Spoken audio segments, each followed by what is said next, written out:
Hey guys, Joe with ProFlight Trainer. We're back with Chapter 2 of our look at the Bell 412 by X-Trident for X-Plane 11. And we are here at, for Chapter 2, little change of scenery, as you can see. We're no longer in Vegas. We're at Santa Barbara. So we have a temperature of, again, 20 degrees. This time we're about at sea level, so airfield elevation is like 13 feet or something like that. And the aircraft weight is the same as it has been for the majority of the test, so no changes there. Only thing we did was change the scenery a little bit, just to switch it up, and that's how we're going to do this one. So we are going to first start by looking at the instrument panel, just like we did in previous videos. So looking at the instrument panel here, the 412 didn't have access to an actual 412 to compare this to. There actually aren't any 412s on in the place where I live right now, but so I had to do a little bit of internet sleuthing just to validate this panel. And so far, from what I see, it looks pretty good. Now, just from a basic pilotage standpoint, this is this I said pilotage. That's not really the word I was looking for, but from a basic piloting standpoint, let's put it that way, the instrument panel is set up pretty well. This is my go-to trainer for instrument training when I fly an X-plane, and a lot of things I do in X-plane is instrument stuff, and this is my go-to airframe. So looking at the instrument panel here, our primary attitude indicator looks like it's modeled very well, and it functions very well. The altimeter, looking at the altimeter here, and you can see right now I've got it set to inches of mercury in the little Colesman window there, and you can, let me find my mouse here, and you can change this. So if you guys are flying someplace that doesn't use inches of mercury, you can see that little hand pops up, and you can change it to millibars. All right. And this one thing that you're going to notice when we're doing this, when I'm moving the mouse around, one, I'm using a mouse. So I am using Fly Inside to interface with the virtual reality with my VR goggles with the Oculus. I think X-Plane 11.2 is now in open beta, which has native VR support, but I was not going to do this video in a beta version of X-Plane. So we're sticking with the last stable build that I had, which was 11.05, which works best on my system. So we're staying with that for this video. So you'll still see some fly inside type things as we move around the cockpit. So that's out of the way. Like I said, you can change this back and forth between millibars and inches of mercury. I like inches of mercury, so we can set it our altimeter at 299 or 2. Looking around, like I said, the attitude indicator works pretty well. Oops, wrong one. HSI looks really good. And vertical speed indicator, our triple tack here, is our torque gauge for mast and engine. We talked about that a lot in the last video. And if you haven't seen the last video, go to the ProFlight Trainer page and have a look. It's a long one, so bring a Snickers or something, but it's a pretty good one. All right, airspeed indicator looks pretty good, and for the most part, when you're looking at this instrument panel in VR, and we're going to touch on section 2.1.3 here a little bit for readability. In VR, with the Oculus, with the at the center sort of resolution settings, which I use as a compromise for frame rates, a lot of these gauges are really hard to read. They're very hard to read. Now in 2D on a regular computer monitor, you don't have any trouble reading any of these gauges or switches. But in VR, it is kind of difficult. I can see my altimeter reasonably well, my VSI reasonably well. The HSI, I can make out the cardinal directions, north, south, east, and west, and based on that, I know where the needle is pointing because those things never change. And that's pretty much what I basically use for everything. So for example, the airspeed indicator, it's kind of fuzzy, so it's kind of hard to read, but I know the scaling, so it goes to 0 to, I think 140, excuse me, is my red line, and 80 is the last number at the bottom. So knowing that while I'm flying in VR, I just use those as reference points, and I can pretty much gauge my speed on that. And we'll have a look at that a little bit later on when we're doing auto rotations. So, like I said, the instruments under VR kind of hard to read. I mean, good luck looking at your engine gauges in VR. Even when you lean in, it's still kind of hard to make out. N1 you can kind of see. N2, and everything else is just kind of blurry. The GPS on this thing, yeah, whatever, in, in VR. Hopefully native support will give us options for higher resolutions and without compromising frame rates too much, but we don't have that capability right now. Okay, so we did skip ahead there to 2.1.3, but going back to section 2.1.1, if you're following along with me, looking at this versus a real panel, it actually looks really, really good. So the instrument panel looks just like it should, as far as I can tell. Even down to down to the placarding here and the markings on the instrument panel are all very, very good. Overhead panel also very good. Now, when we're looking at the section 2.1.2. Looking at switches, all the functional switches, things that you'll need to do normal operations in this aircraft work. So we're just going to click around a little bit. One of the favorites here is the rheostats. I'm going to try to, there we go. So the rheostats for the lighting, those all work. And I'm going to turn all these down because we're not going to really need our instrument lights to bright. We're daytime here. So that's cool for that. Now, one thing, oops, here we go. Sorry about that. All right, so one thing that we don't get to access to is our circuit breakers. So circuit breakers, you see we don't get the little pointy finger when we move our mouse over the circuit breakers. So that's one downside, but for normal operations in a flight simulator, I mean, we're not doing maintenance test flights here, so we're not troubleshooting systems or electrical faults. So not a whole lot of reason to go pulling circuit breakers. It's you know, do I really need to pull my nav2 circuit breaker for any reason in the simulator? Probably not. So that's really not a deal breaker. Center console, all these switches, as you can see, as I move my mouse over it, we get the little thumb. This means we can manipulate it, or we can open it up. So that looks pretty good. Radio panels, all that good stuff looks pretty good. And especially down here. And we talked about in the last video, our specialty panels down here all look pretty good. And the collective, pretty awesome. Now you see, I am flying the latest update for the 412, and this is an updated version from the one we saw in chapter 1. You can see that artifact with the toggle switch in the collective. That's gone. So that switch is now firmly attached to the collective, which is a good thing. Okay, let's look at some special views. So in section 2.1.4, we're going to look for some other views that might help us out using this model. Now, some of these, this aircraft, the one model I have right now, loaded right now, doesn't have a winch on it. But if we look at the plugin, which looking at my 2D panel right now, my monitor, going to the 412 plugin, and we're looking at the SAR control panel. So if we go to the SAR control panel, you'll see that we have the option to go to the operator view. So if you're the winch operator, you click this view button here, and it'll take you to the winch operator position. So it's useful if you're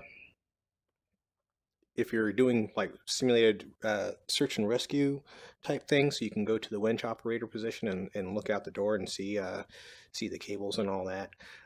VR, not as useful because you're kind of stuck here and your 6 degrees of motion don't really work all that well.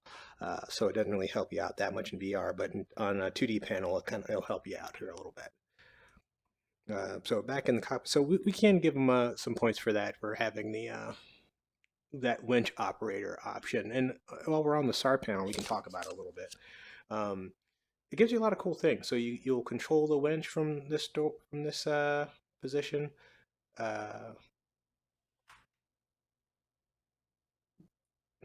Doors and all that. And here's the cool thing: you can put in grid coordinates for the rescue that you want to do, or you can set it to random. And what that'll do is that'll just plop somebody out in some random grid coordinates near the aircraft, and you can go out and get them. And here's where you'll control where the patient is once you pick them up. It's actually pretty cool. I haven't messed around with it too much because I'm not much of a search and rescue guy when it comes to simming, especially this model. But there's a lot of folks who have had a lot of fun with it. I'm just messing with the doors right now because I never really mess with this menu. So let's see if we go back to, here we go. So yeah, so back in the cab, in the crew cab area, we're in the winch operator's view. And like I said, an Oculus Rift, as of now, with the fly-inside support, doesn't give you a whole lot of freedom here. It just puts you in this position. So you can't really lean over. The view seems to move with you. And there's some clipping going on here, so we can look through the floor of the aircraft, which isn't all that realistic, but it's kind of neat. So it is a specialty view for this model that through the plugins that the other models don't have. So yeah, I feel comfortable giving these guys points for that. So we'll get out of this. You do get a good look at the rotor system from here. That's pretty cool. All right, so we'll get out of this and we'll get ready to move on to the next section. Okay, next thing we're going to do is we're going to start this thing. All right. So what I'm going to do, just like I did with the UH1 and DCS, I got a copy of the actual or inactual FAA approved checklist for the Bell 412. It may not be the most current one. It's for with the way these things work, this manual is for a certain series of serial numbers. So the manufacturer will make a certain run of aircraft, put out a manual for it, and this manual I have applies to a particular set of aircraft. So I don't know what the serial number of this simulated model is, or what serial number series aircraft this model is based on. So it might be a little different, and we'll look over the differences between the actual checklist that I have versus the one that comes with the model a little later. So let's get right into it and let's start this thing up. All right, so we can look outside and we can see one of the things we have the option for is a GPU start. So we got a GPU out there. You can see with the GPU connected, we've got electrical power already. We are going to not do a GPU start. We're going to do a cold start without any external power. So we're going to go to the plugins menu, which you guys may not be able to see because of the way I've got things set up. But here we go, 412 plugins. You guys can see sort of this. We're going to get rid of the GPU. It's gone. And another thing we're going to do is we're going to get rid of these tie downs. And you can see we're going to go to an outside view. Again, we have all these tie downs around the aircraft. We don't want to start the helicopter up with a bunch of tie downs on it. It's a good way to get fired from your virtual job. All right. So let's go back, and we can do that via the plugin again, which I think we talked about in the last video. So 412, and I'm looking at my 2D monitor here to make sure, because I don't have this display in my headset here. So we're going to remove the 4Flight. There we go. And we got those removed. All right, quick walk around the outside. All right, good. No tie downs. They're all gone. All right, looking good. All right, so one thing I'm going to do that's a little different than I did in the last video, the UH1 video in DCS, is I'm going to skip a lot of the stuff that's not consequential to a simulator. Now, you can do all these things, most of these things, but then this video would be like an hour and 45 minutes long, which clearly I'm not afraid to do, but we want to we want to get through this so we can get to some other stuff too.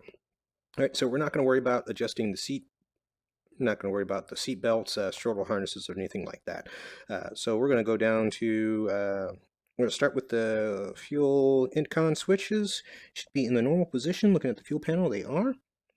Excuse me, fuel intercon switch, not switches. Fuel transfer switches should be off. They are. Boost pump switches off. They are. Engine 1 and engine 2 fuel switches are off. They are. All right, particle separator switches. They looked at them. They are off. All right, engine 1, 2 governor switches. I'm going to bring those to auto. Found my mouse. Where's my mouse? There it is. All right, I can bring that to auto. And I'm using fly inside, so I can also use that as well. All right, so we got those to auto. Transmission, hydraulics. Going to bring those on. Looking good. All right, and let's see here. We're going to turn the page.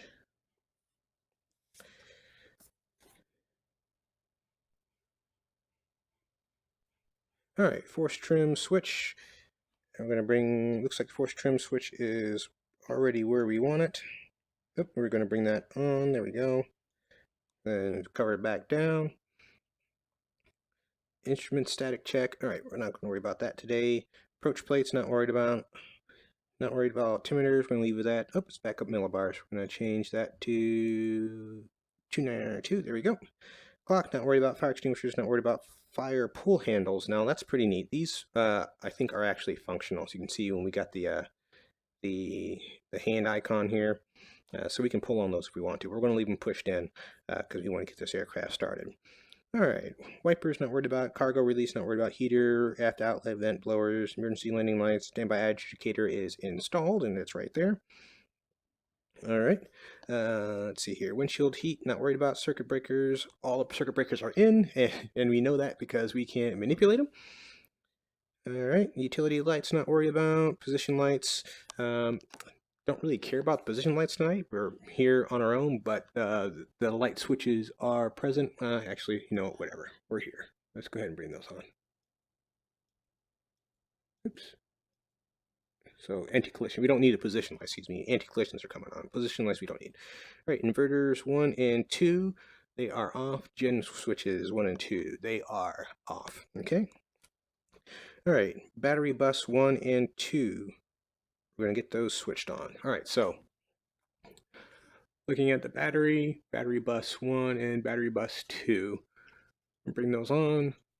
All right, so looking around, you see it doesn't appear like we have battery power, which is kind of weird, right? So there's these two switches here on the dash, battery 1 and battery 2. These two switches on the dashboard on the instrument panel aren't mentioned in my checklist, which leads me to believe that this is a aircraft that's modeled after the particular serial numbers that's covered in my manual.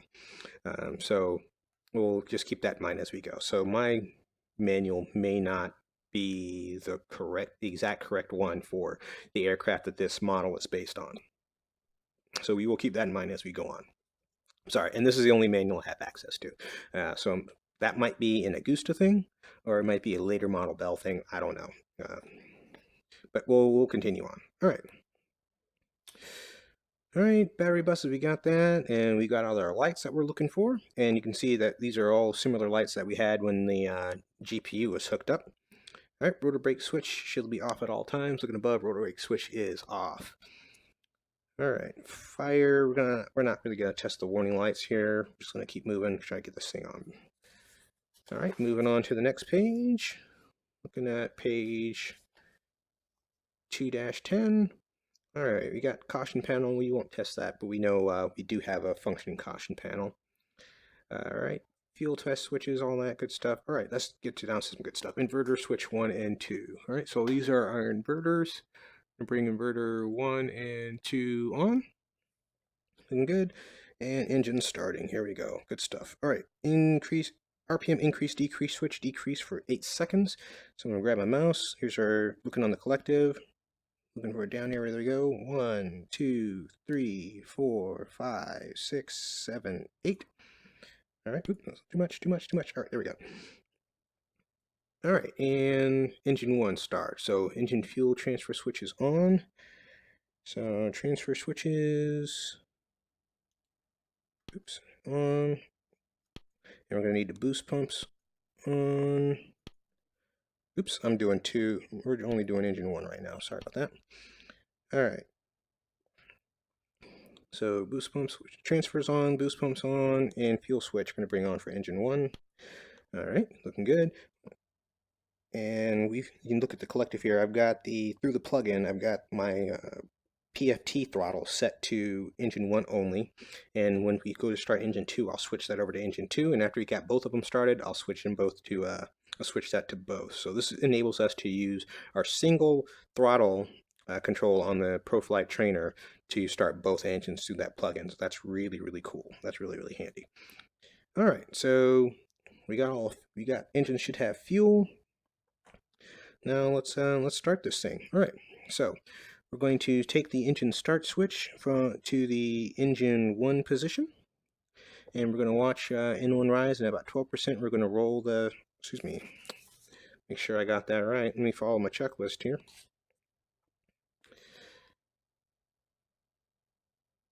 Yep, we're going to open the throttle to idle about 12%, 12% N1. All right, here we go. So engine one's going to start. I can hear things rise. Looking at N1, it's rising. Just about 12%. Throttle's going to idle. Alright, we got light off. Looking good. Rotors are turning.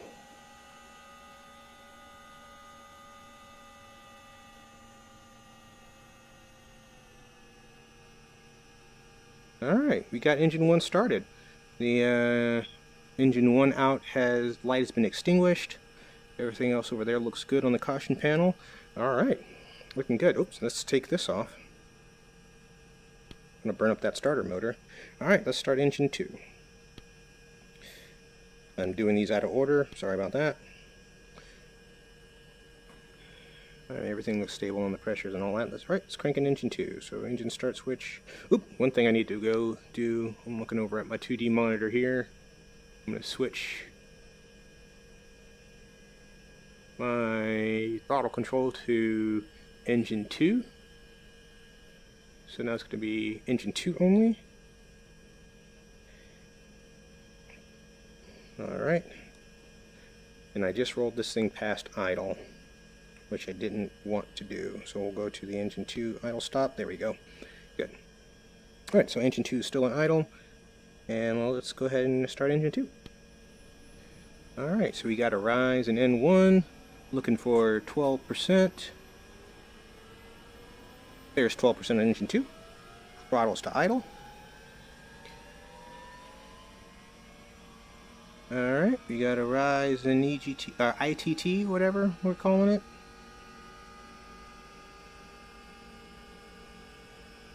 Triple tack spooling up.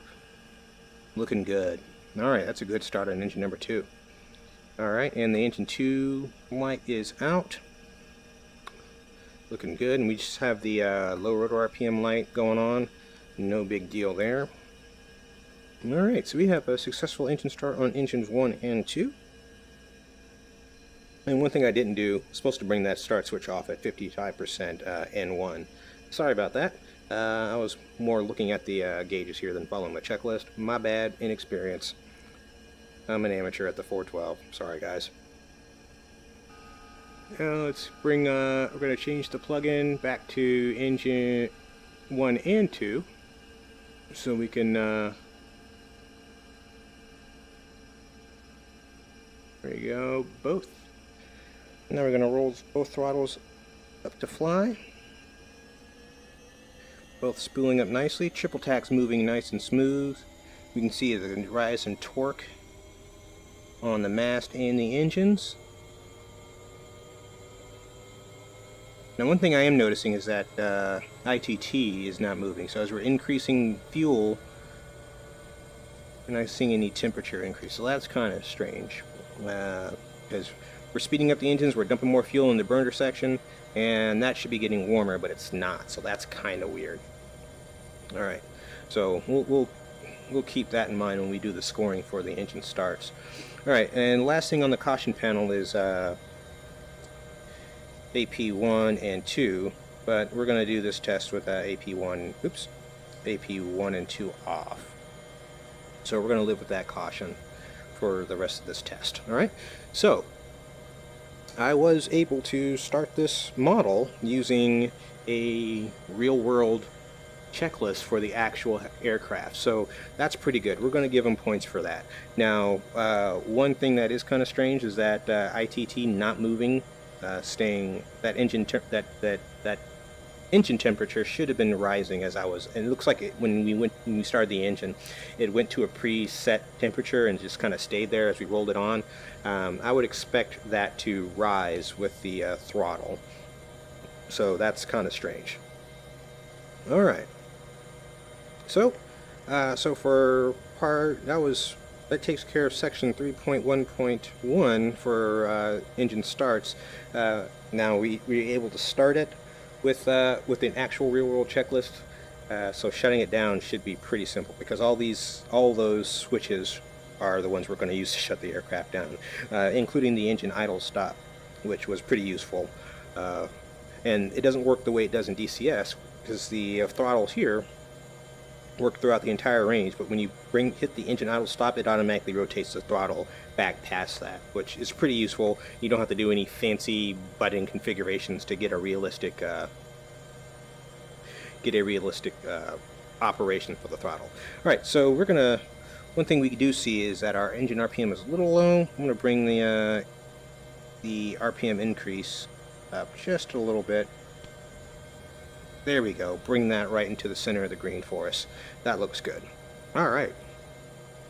So yeah, with the exception of that ITT, that was a pretty good start. I'm not even sure I want to dock them points for that one. We'll see how I feel about it a little later. But right now, I'm inclined to give them full points for that. Alright, so now I've got this thing started, let's talk about some emergencies. Alright, so this being native to X-Plane, we have access to all the random failures that we want. Now, X-Trident takes this a little bit further, and we're going to see if we can't get this to show up on the display here, on the screen. So, through their plugin, let's see if I can get it to show for you guys.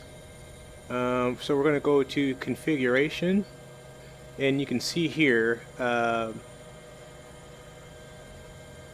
for failures, so custom failures, with that on, that means according to the X-Trident manual that you will get periodic engine or transmission failures. Now I think for X-Trident, with this through their plugin, you'll get a transmission failure or an engine failure that'll start to manifest itself, and if you don't take care of it, you don't get on the ground pretty quick, it's going to turn into a bad day. Now if you click on bad day, speaking of bad days, what that's going to do is that's going to make one of those system failures pretty imminent, and that's going to happen pretty quickly. And we weren't going to go through all that today, but that's one thing when it comes to simulated emergencies. That kind of gives the X-Trident model through this plugin a bit of an advantage over other models.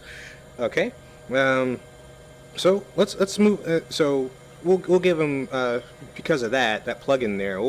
You get a little bit extra control over those failures. So we'll give them points for a few points for in that section. Now for the other section, let's talk about hydraulics for a second, because we did a hydraulic test on the UH1. So let's look at the hydraulics here on the 412. So looking at my cyclic here, pretty smooth operation, pedals pretty smooth. And collective won't lift up too far, but that's pretty smooth. Now I'm going to shut hydraulics 1. We got a caution indication here, and 2 off. Cyclic still looks pretty smooth. Pedals still feel pretty smooth. I'm going to try to pick it up off the ground. Actually, you know what? Let's turn them back on. And AP1 and 2 are still going to be off for this test. I'm going to pick the aircraft up off the ground. And then we're going to turn the hydraulics off. And forgive my hovering, but I'm have my head inside.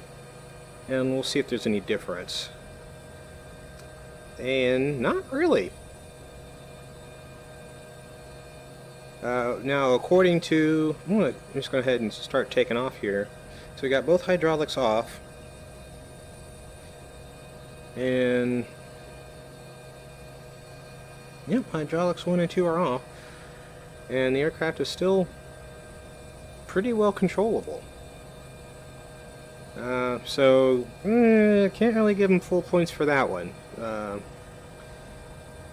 And the reason I'm not going to give them points for this one, as far as hydraulics go, and this isn't just a hydraulic test, we're still talking about section 3.1.2 here, is that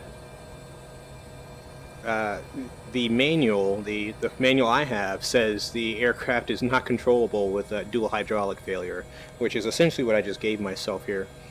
So we should not be able to fly the helicopter in a dual hydraulic off state. The manual actually even cautions that, hey, if you got a failure of one system, you should land as soon as possible because it's not controllable if you lose the second system.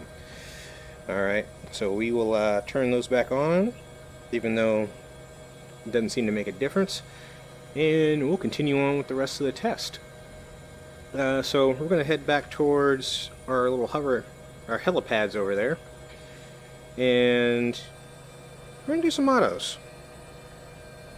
And I'm going to start with, actually we're already up here, let's go ahead and do some regular auto rotations. Winds are calm, so it doesn't really matter which direction we go in. We will do ours, let's say we're landing to the south. So I'm going to pick up some airspeed here. I'm going to get us in trim. How's that? And we're going to start with some straight-in auto rotations to the south. Now, a couple of things I want to try here is I'm going to mess around with the airspeeds a little bit because this manual, the 412 manual, actually gives me max range, so max glide, excuse me, and a minimum rate of descent altitude. Alright, not altitude, airspeed. And actually, you know what, I'm going to pause it just for a second, and I'm going to read up, I'm going to go look at that manual and see what those airspeeds are, because I did not commit them to memory. So we're looking at, for auto rotations, excuse me, I'm reading my manual here. For dual engine failure. Okay, so 70 knots for minimum rate of descent and 90 knots for best glide.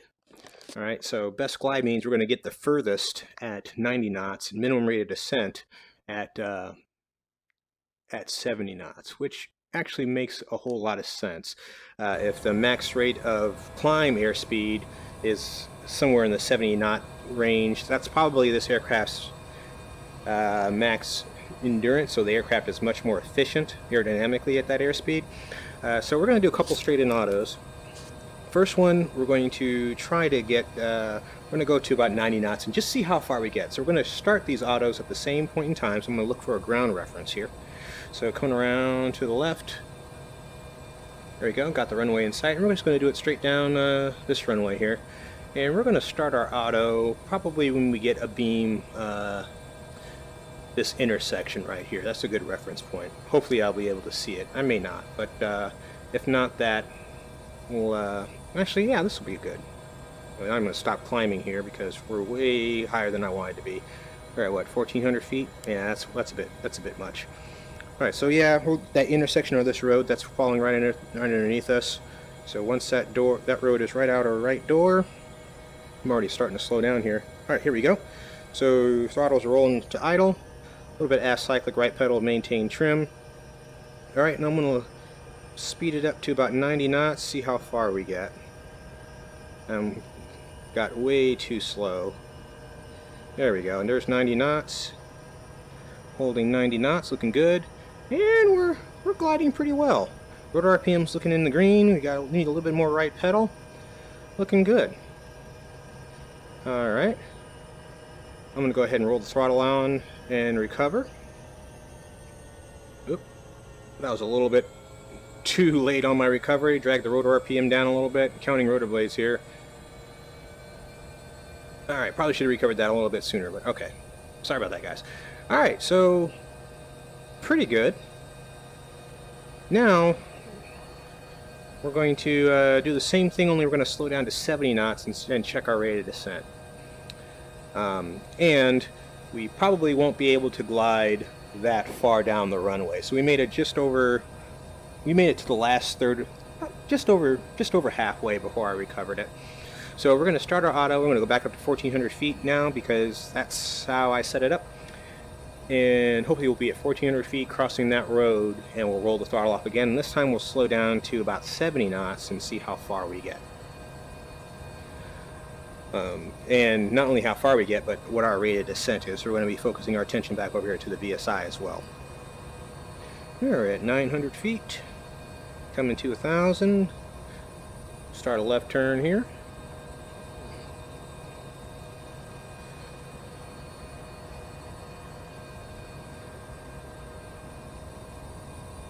And I'm a little bit faster. I'm trying to get us set up so we don't waste too much time in the pattern. All right, 1,300 feet. This should work out pretty well. All right, now I'm going to start slowing down early. Oh. There we go, all right, 1,400 feet. Slowing down a little bit. A little bit of right pedal, keep us in trim. There's 70 knots, 1,400 feet-ish. Here we go. I'm down at 1,300, sorry about that. A little airspeed. There we go, 1,400 feet. Looking good. There's my road. There's my airspeed. Alright, throttle's coming off. Rolling aisle, excuse me. Alright, I'm going to hold 70 knots here. Rotor RPM's looking good. A little bit more right pedal. And we're kind of coasting. We got 2,500 foot per minute rate of descent. 70 knots. Our rate of descent is a little bit shallower, but looking at our touchdown point, we're definitely coming down a lot steeper. But it's about the same spot. I'm going to start rolling the throttle on for a power recovery. And that's going to be a little bit too late.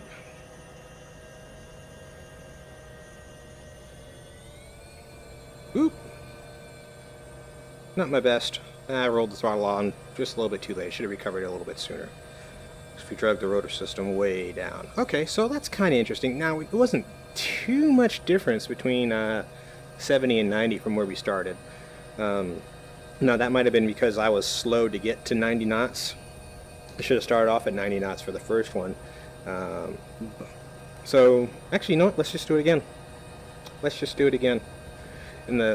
So we noticed for at 70 knots we had a rate of descent of about 2,500 feet per minute. So we're going to do the max glide, or max. I'm just going to call it max glide because that's really what it is. And if you're thinking about the practical use of these airspeeds during an auto rotation, what we're looking for is, all right, if we need to stay aloft the longest or try to find a good place to land, we're going to slow down to 70 knots because that's going to be our minimum rate of descent in an auto rotation. But if we need to get to someplace in an auto rotation, like so we have a further distance to fly until we get to a safe spot to land it, then we're looking for 90 knots because that's going to get us the best glide distance for during an auto rotation. So that's how those airspeeds are typically used. All right, passing through 1,000 feet, we've got 400 more feet to go.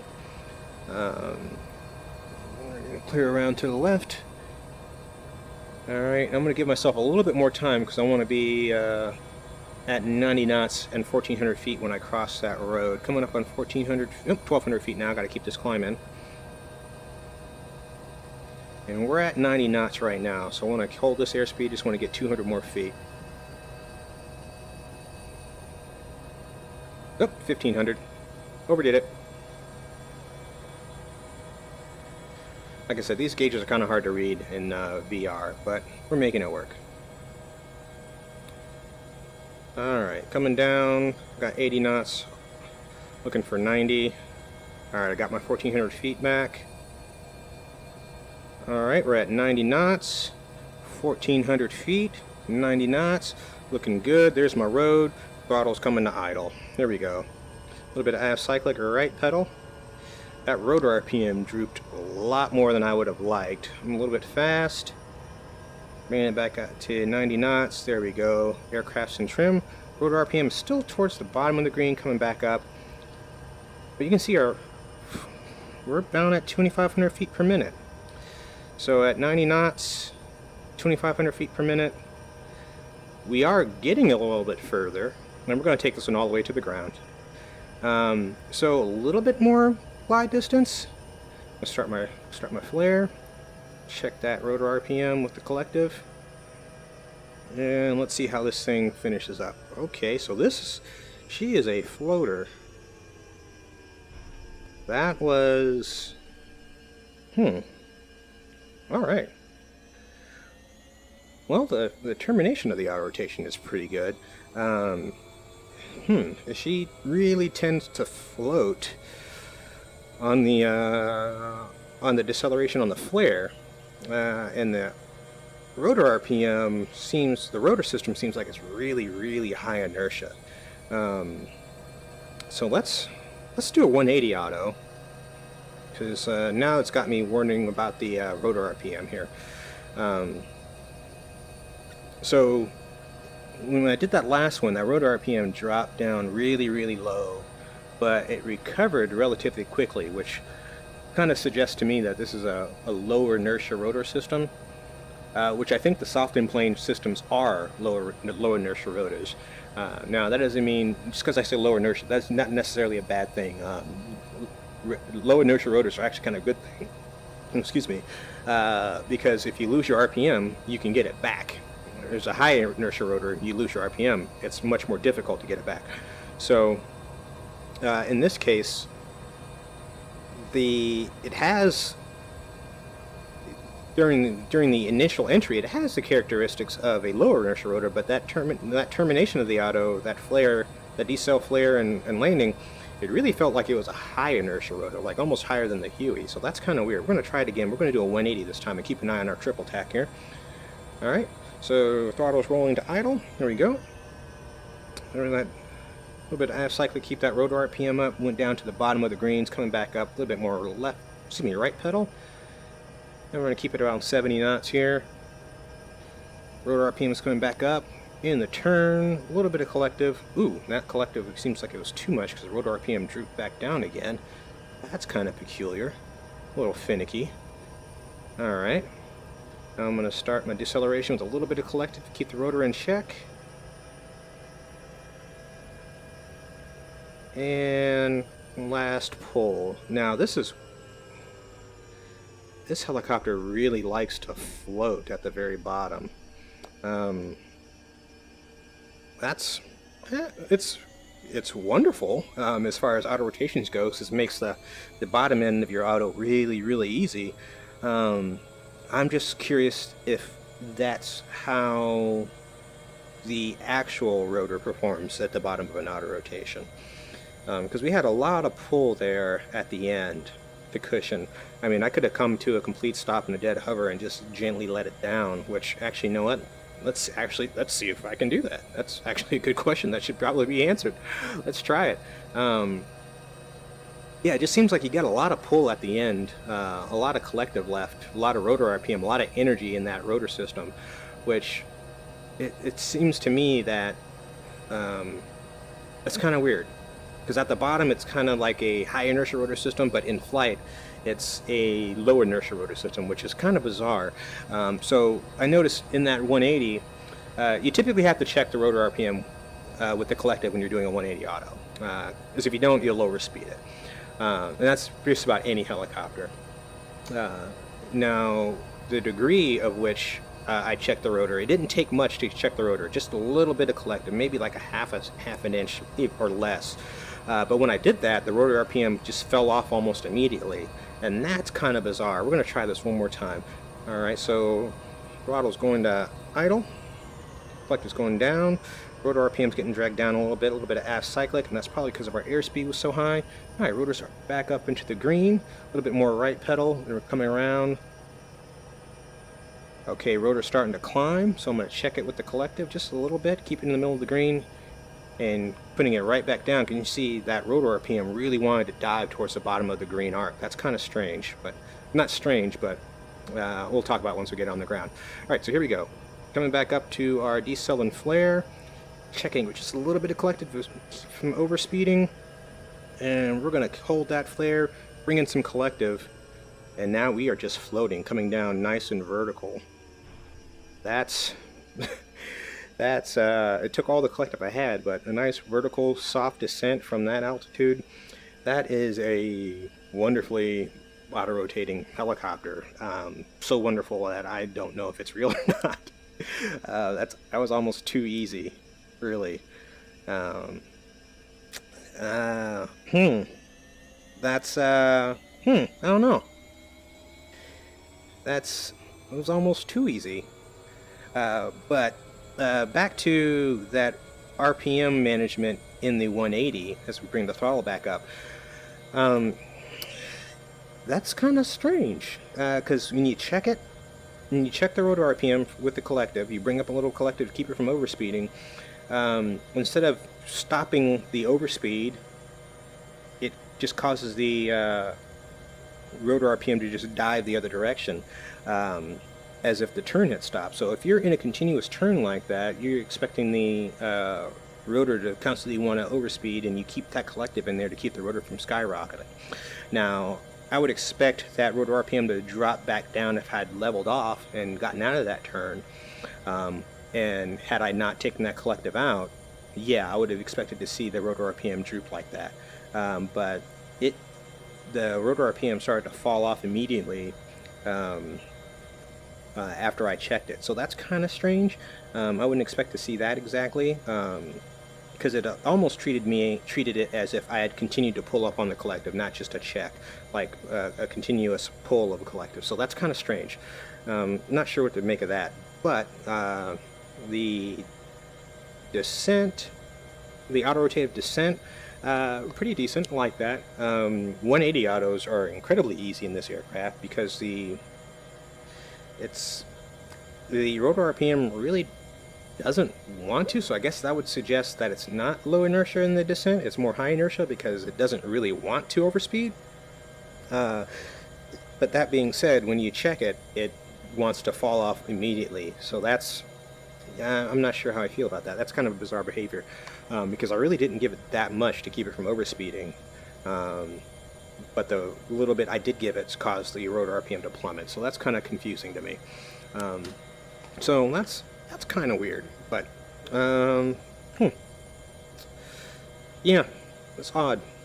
All right, let's do some hovering autos. Now we know that this aircraft has a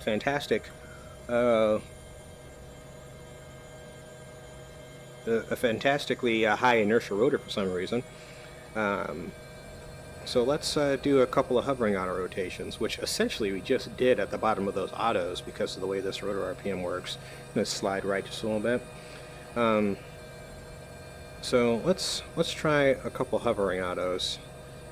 And so this is some of the things I'm expecting. Once again, AP 1 and 2 are off, so we're not going to get any help from the FMC keeping the heading. So we should expect to see some change in the nose attitude in the yaw, and we should expect a nice gradual pull of the collective to cushion our landing. All right, so here we go. In 3, 2, 1, throttle's coming to idle. All right, nose automatically wanted to go to the left. Ooh, that was a little bit harder.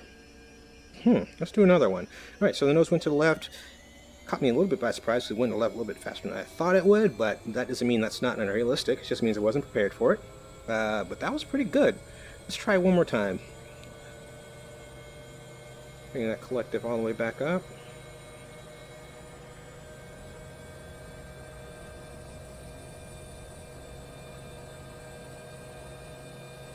Alright, and I might have been a little bit high on that one, but that's alright. Alright, let's try another hovering auto. Alright, in 3, 2, 1. Alright.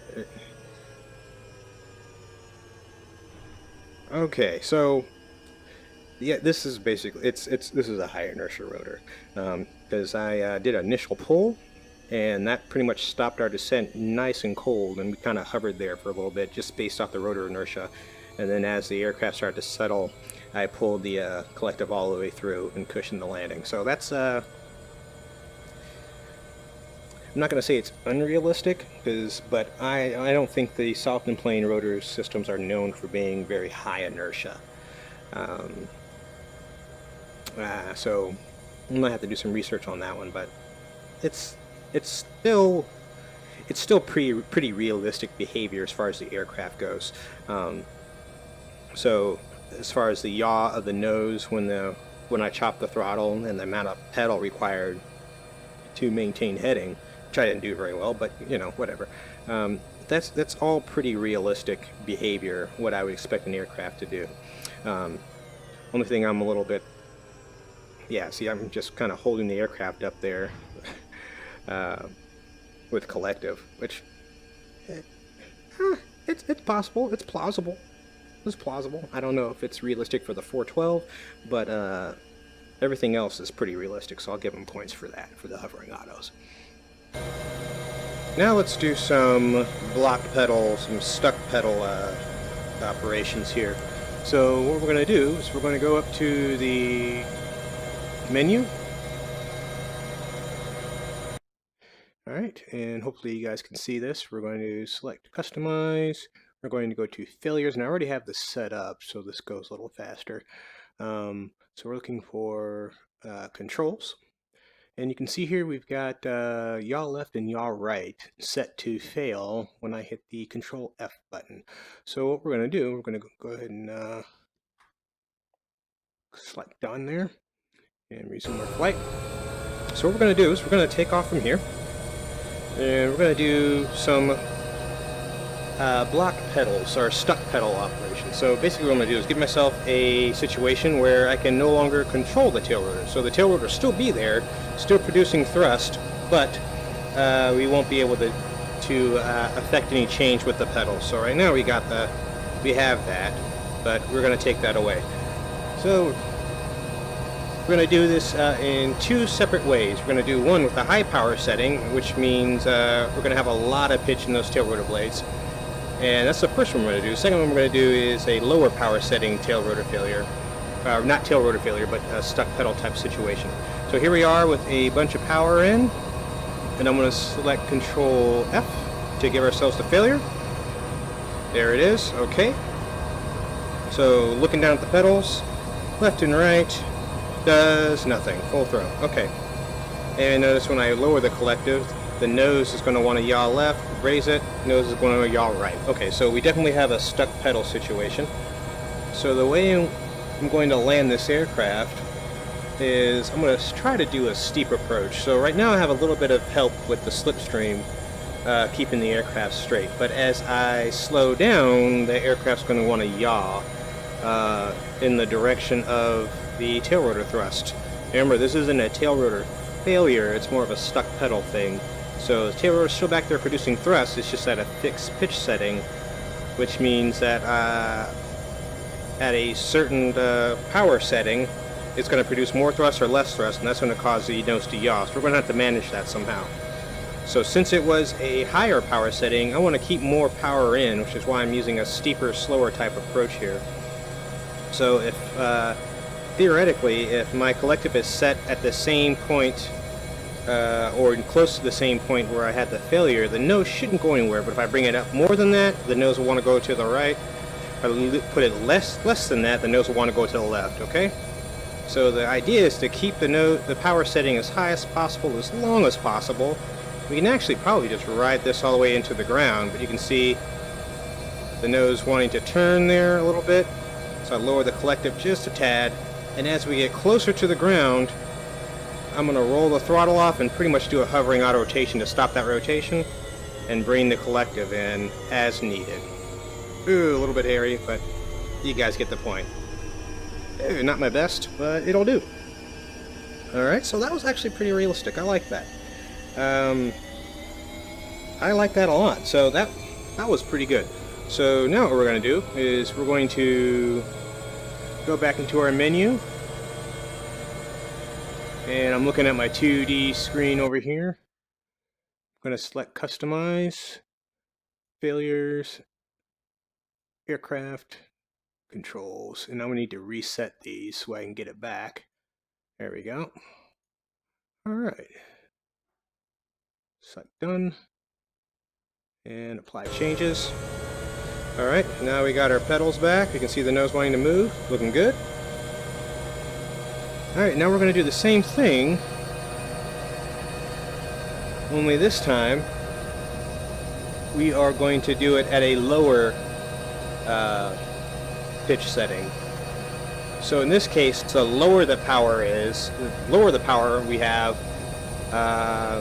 the less nose changes, less changes in the nose in yaw that we're going to have.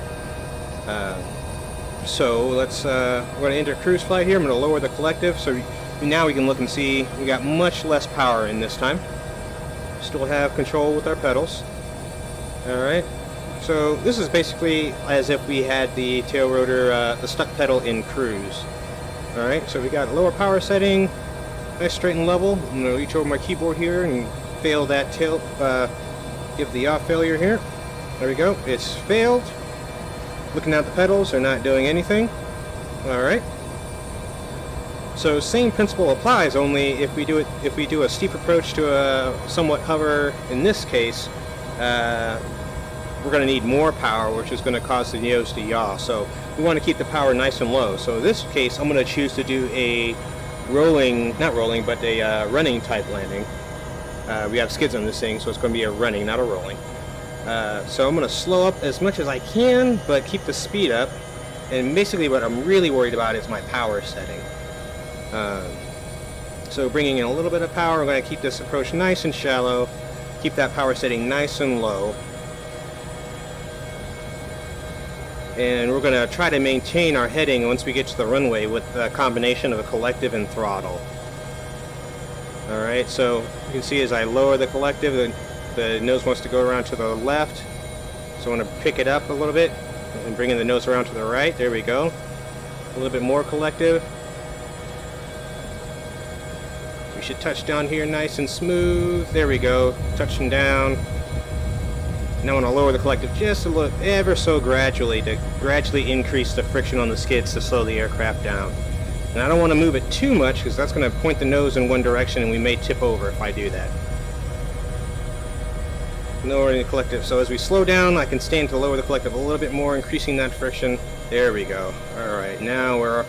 Please stop. I can put the collective all the way down. So that was pretty good. So for black pedals, I would say that the AB412, the Bell 412 that X-Trident produced, actually works pretty well. Works pretty well. So we'll give them full points for that. There's not really a whole lot of other failures that we can give ourselves that because X-Plane seems to be really airplane oriented in that regard. Now we can try, and I haven't tried this yet, but we can try doing manual throttle. So I'm going to bring both throttles to idle, and I'm going to turn off, not turn them off, but oops, I may have just killed an engine.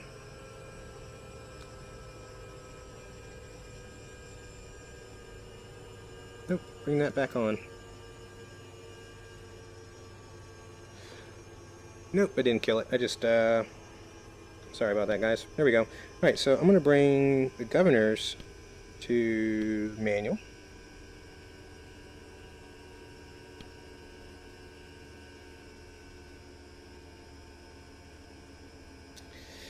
Why isn't that working? There we go. Alright. And we're going to try some manual throttle operations and see if that works. Alright, so one thing we're going to be looking to do is keeping the rotor RPM somewhere in that green arc And what we're really worried about, well, we're equally worried about is our engine RPM. Now, if we are actually doing manual throttle operations, we should see, there we go, and we do have some extra cautions here because the governors are off. Let's see how this works. Alright, and we're keeping an eye on our triple tack here.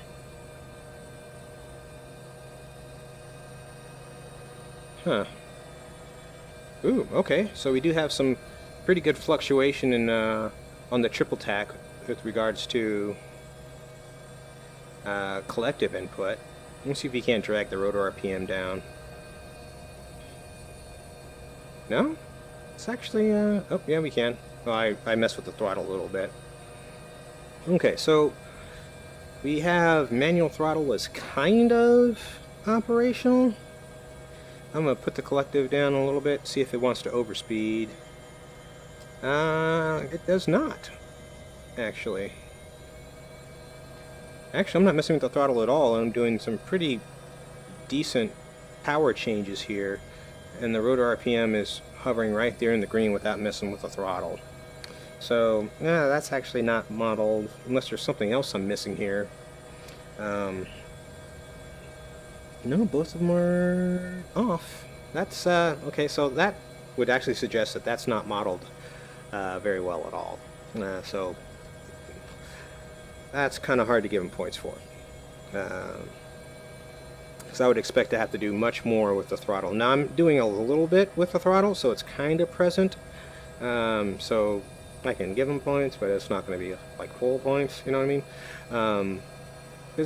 There's some in there. I can see a little bit of fluctuation, but I'm not sure if that's any more fluctuation than I would normally see during regular collective inputs with the governors on. Actually, we'll just go ahead and test it right now. We'll put the aircraft on the ground here. It's not centered.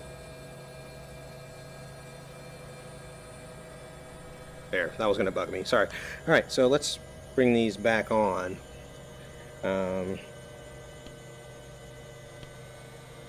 So I heard a difference when I brought that on, but so I heard a little engine surge when I brought the governors back on. So something's modeled there.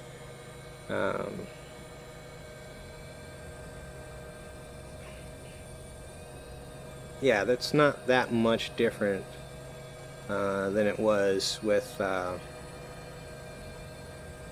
as far as power management goes with the governor on. Now it's different.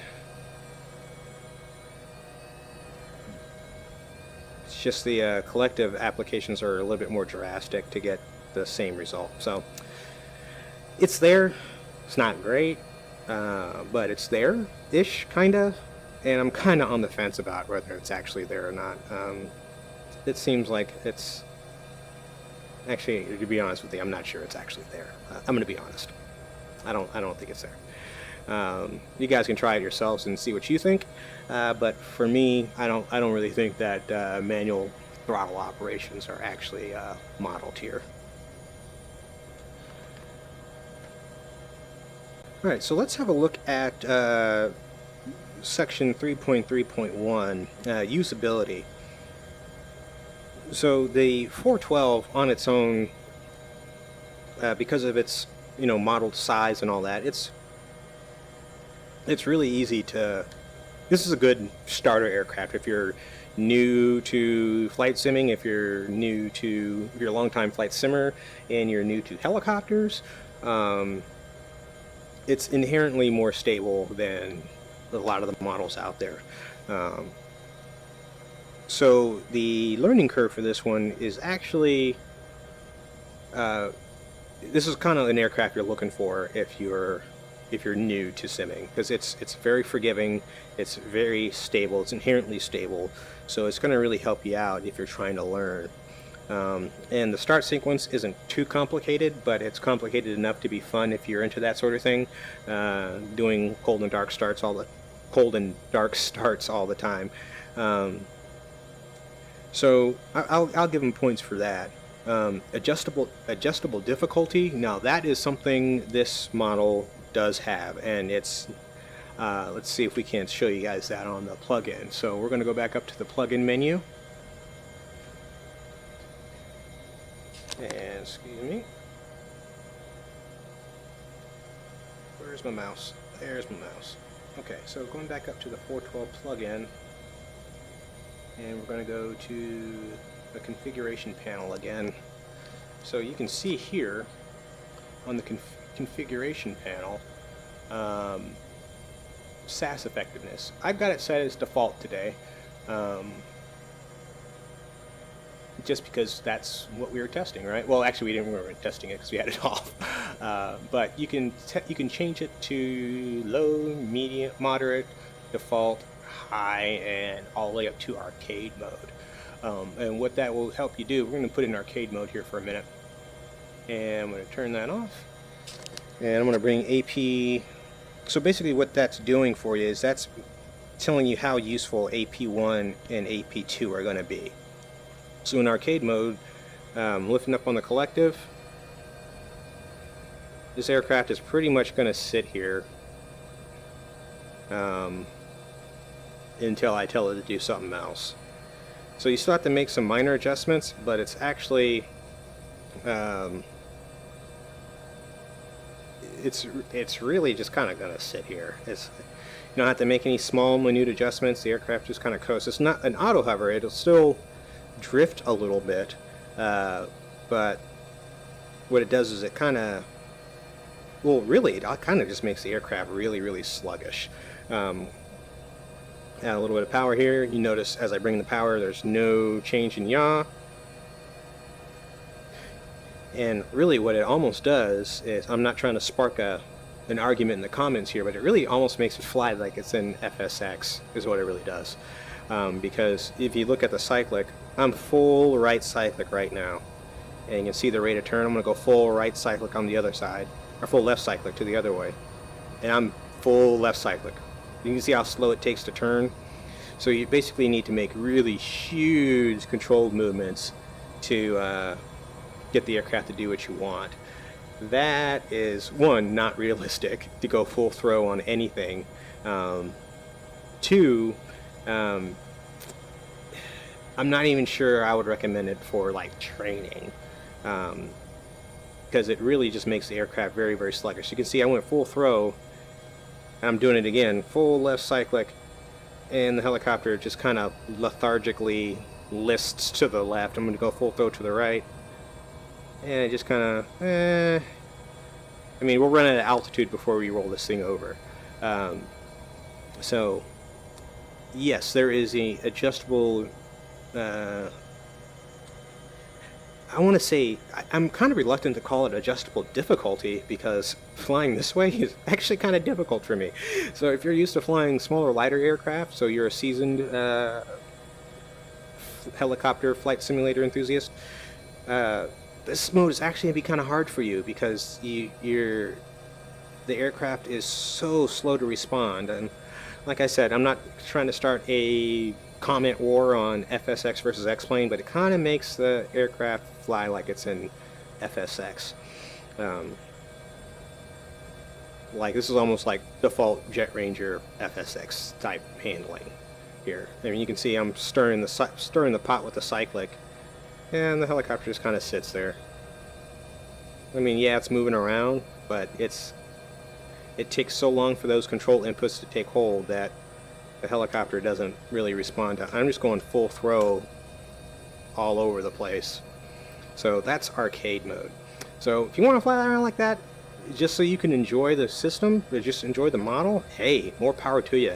I mean, set the aircraft difficulty to where you're having the most fun, really. So if you're not worried about realism, go arcade mode and have all the fun you want. You're not going to get any judgment from me.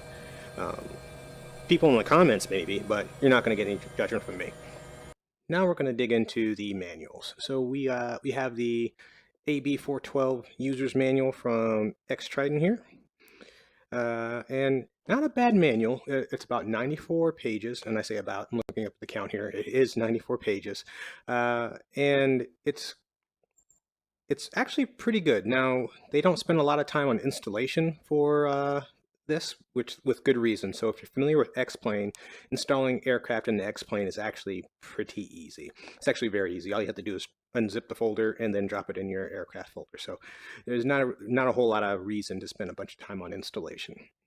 But they do give you a pretty good description of the panels, and they break that down pretty well. And it's a good number correlation of what you see on the instrument panel and what it is and where it should be.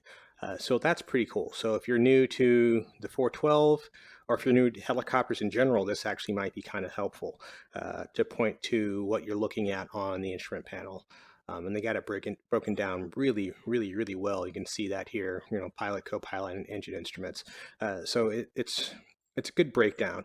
This was also helpful with the manual, and this is where I found a couple of discrepancies between the X-Trident model and the actual Bell 412 model manuals that I have. And that's not necessarily, that doesn't necessarily mean that this model is inaccurate. Okay, so you can get any number of altimeters that will be approved for use in the Bell 412, and that'll change depending on which country you're in and what you fall under. So this is actually pretty nice. Now this is one of the things that you saw me mess with earlier, the altimeter. So here's where it describes where to change it from millibars and inches of mercury. So that's a pretty good tip that they give you. So the manual overall is pretty good. Now this is a newer one. The older one had the X-Plane 10 one had a separate little manual for kind of like a quick start guide, and it helped you configure all those extra things on your model. So like the belly tanks or the winches or the float type skid gear, or what kind of steps you had in the skids and things like that. I haven't messed with that in the X-Plane 11 model, so I'm assuming it is still valid, but it may not be. I don't know. And actually, they may have moved it to the bottom, the end of this manual. I'm not sure. But again, good control. And it tells you how to use things like the hoist control panel, which was not implemented, but see if I can find it here. But the autopilot instructions are in here, and what am I talking about? The belly tank, the firefighting belly tank. Here we go. So the fire attack panel. So it tells you how to mess with that and how to get that to function, which is actually really, really fun. If you had more time, I'd do a little demo of that in X-Plane, fighting fires. And you can actually fight fires in X-Plane with it. So you can set the force fires on there and go out there, fill it up with any source of water deep enough, and go out and fight fires. Haven't done that in X-Plane 11 yet. I've only done it in X-Plane 10, but so I haven't confirmed that that's still functional. But it does. It was fun when I did do it. Also, the auxiliary tank panel. So if you have a model that's configured with the aux tanks, this is where you'll monitor that fuel level and turn the auxiliary boost pumps on and off to use your aux tanks, which really actually pretty useful, especially if you're on long flights. I do long instrument flights sometimes where a little bit extra fuel is handy. Okay, moving on to. We'll go to the normal operation. The one thing I do wish this manual had is kind of like the hyperlinked table of contents, which would be like up here. So I wish, if I had one wish, I'd be able to click on a chapter here and then have it, take me right to the page I wanted to go on. We don't have the luxury, but that's okay. We're just going to go back to here we go. So we're going to go to the checklist here, and now we're going to compare this one to the manuals that I use. Okay, so I use two Bell 412 manuals, and you heard me talk about this earlier, that they were for specific serial numbers. So this is for Bell helicopters 3000, or 33108 through 33213 and 36001 through 36019. And this is a 2002, oops, sorry about that, 2002 manual. I also used this one here, which is for 33.108 all the way through 36.019. So these are the two manuals that I used for this video as a reference to the real thing. So didn't have a real Bell 412 handy that anybody would let me mess with to do this, so I had to rely on the manuals. Now, these manuals are actually pretty easy to use. And this is kind of like the hyperlinked function I was talking about that I would like. Now, sometimes they're actually in the PDF document, but this is where I did all my performance planning. So looking at how the rate of climb should have been, single engine in the first one, I got all that information from this manual here. So we're going to go to normal procedures, and we're going to go to engine start, and there's going to be a couple of differences that you guys will notice between the two, and I'm going to pull this one out here. Okay, so now we have them side by side. We're going to look at some of the things that are different. Now, there's going to be a lot of things that are different. One, because this is a simulator and this is a actual helicopter, so we're not expecting them to be virtually identical. Well, excuse me, it wouldn't be unreasonable for them to not be virtually identical, but a lot of the important stuff is the same. So looking at the boost pumps, fuel system interactions here, that's pretty much the same. A lot of the notes are different. So this one has a few more notes and cautions than this one does. Actually, this one doesn't have really any notes or cautions, which that's okay. It's a simulator. You're not going to hurt anybody. Engine starts. The engine start sequence is pretty much the same. There's not a whole lot different. Let's see here. Where were we? Okay, here we go. So it's really not. I used the real world checklist and it worked just fine. This checklist also works fine. Just about everything is it's a similar flow. Not all things are exactly in order, and there are some steps in this one that I found that are not in this one. So for example, the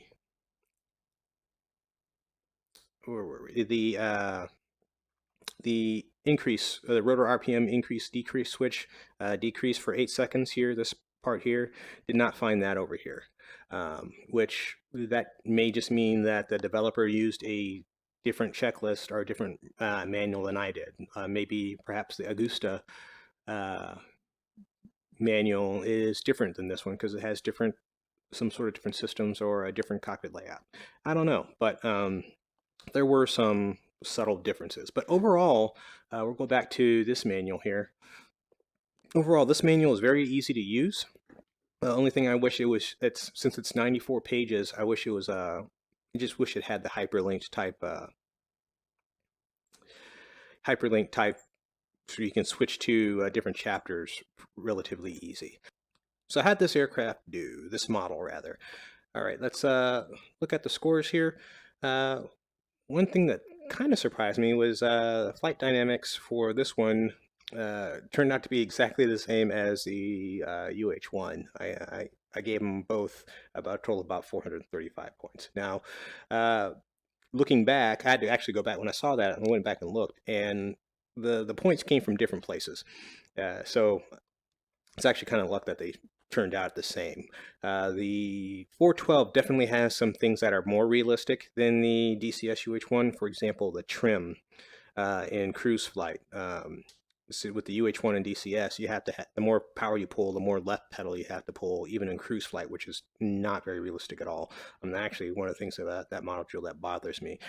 With the 412, and you heard me talk about this in the first video, that right pedal required in cruise flight as the tail rotor is offset is very realistic. So it was much stronger in that case, where the UH-1 had the 412 beat in some other cases. The 412 was stronger in other areas. So don't let that similar score fool you. They're not the same. They both have their strengths and their weaknesses.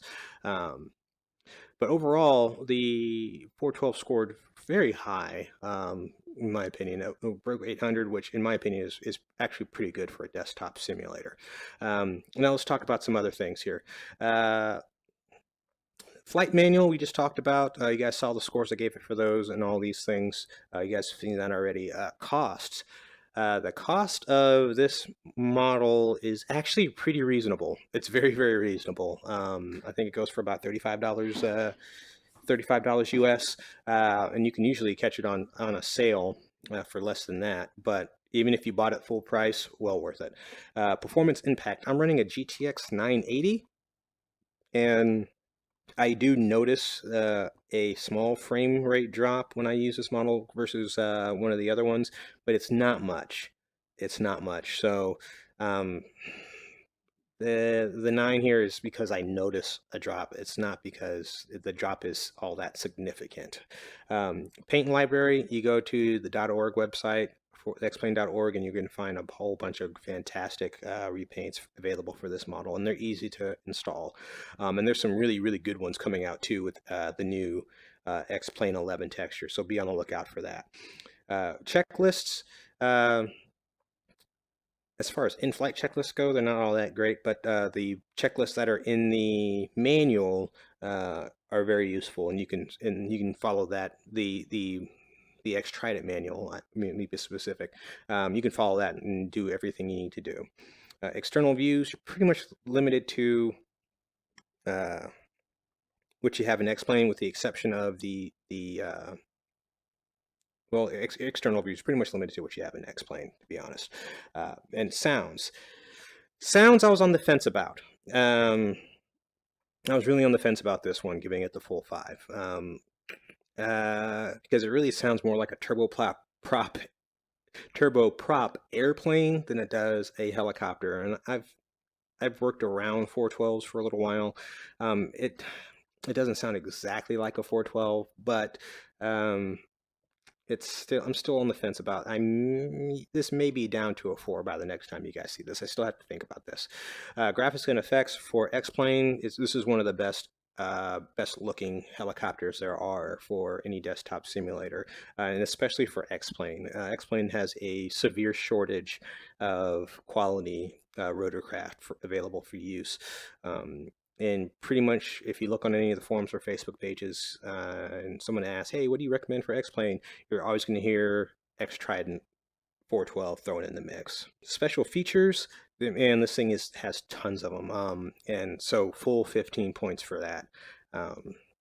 So, and I don't have to think about that at all. Belly tank, winch, spotlights, sling loads, and the dolly system, all of that's in there. So you'll be hard pressed to find any other model that has this many special features, and they're all pretty good. The sling loading I can take or leave because it's real enough to be fun, but it's not. You're not actually out there doing vertical reference stuff with it. So here's the totals, and this may change by 1 point by the time you guys see this on the website. I'm still thinking about the sounds, but so far overall this model performs really, really, really well. So that's it for the AB412. If you didn't see the first video, go check it out, and there should be more videos coming on the YouTube channel soon.